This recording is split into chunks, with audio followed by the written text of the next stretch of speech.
Hey everyone, how are you doing? Welcome back to the channel.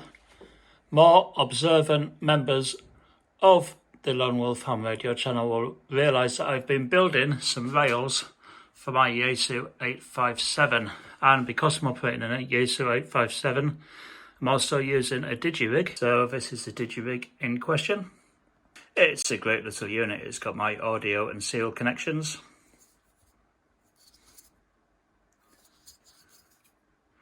It's got my USB connection, but the problem is it's a little bit chunky because what I want to do is mount it on these rails here. So I'm going to put it on these rails here and a bit of Velcro and see if we can get this right way around.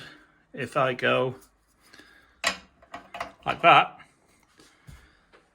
it's a little bit chunky, it's going to stick up a little bit, so I don't want to do that. So friend of the channel has printed me a new case, and here is the new case. It's a lot smaller than the original Digirig case, so that's going to go on the rails. So quick size comparison, you see that's about half size. So I'm going to do a little bit of faffing around. I'm going to transfer the board, so here we go. So what I'm going to do is transfer the board out of this, probably undo those 4 screws there. Transfer the board out of this, and it's going to go into this, which comes with some nice little slots cut for it. That's for the serial and digital, and this is for the USB. I think it just screws on the end. So yeah, let's get that done. Let's get this end unscrewed. Now, observant viewers will notice I'm left-handed, but it's okay, I'm not a witch.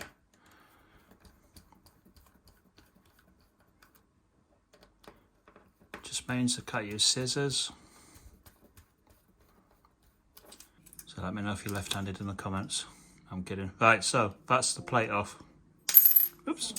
What I do is just drop that there, and this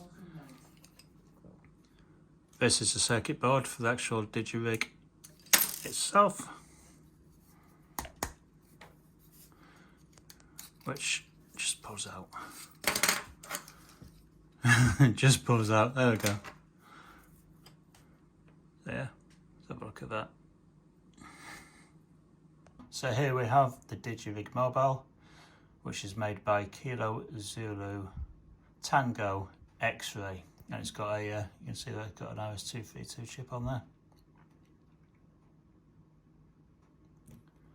Nice, that, isn't it? So this is revision 1.9.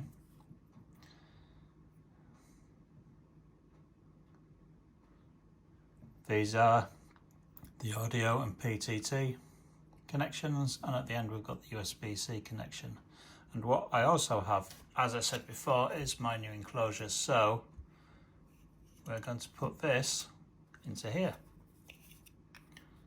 So we can do that right, other way around.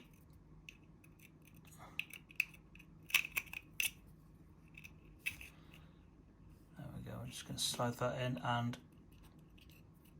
okay, I need to do a little bit of trimming for these holes at the end.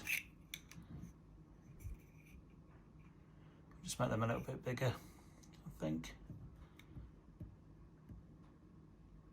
So they need to come down a bit. Alright, so it's time to go and find my files. Alright, so I found my files. Of course, the beauty of 3D printing is that pretty easy to work with, and if I mess it up I can just print it again.